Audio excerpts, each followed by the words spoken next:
1 cup આપણે લેશું હાંડવાનો લોટ, મુઠિયાનો લોટ, જે તમને તૈયાર રેડીમેડ ઘંટી પરથી મળી જશે.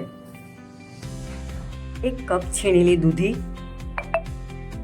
થોડી કોથમીર, લીલા મરચાંની પેસ્ટ, સ્વાદ મુજબ ધાણા જીરું પાવડર, હલ્દી પાવડર, થોડું છીણેલું આદું, થોડું તેલ.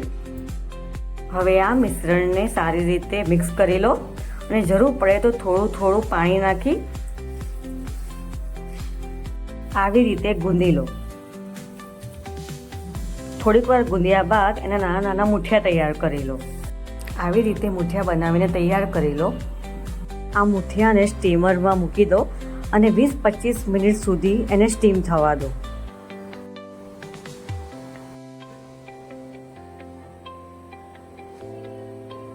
આ મુઠિયાને આપણે આવી રીતે નાના નાના ટુકડામાં કાપી લેશું.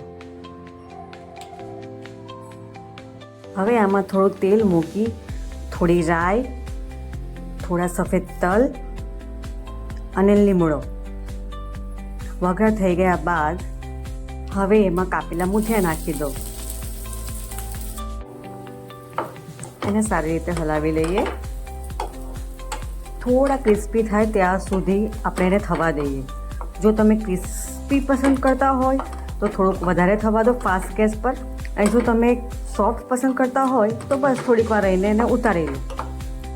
તો તૈયાર છે મુઠિયા. તો તમે એને ખાઈ શકો છો ગ્રીન ચટણી, આ તો કેચઅપ સાથે. એન્જોય.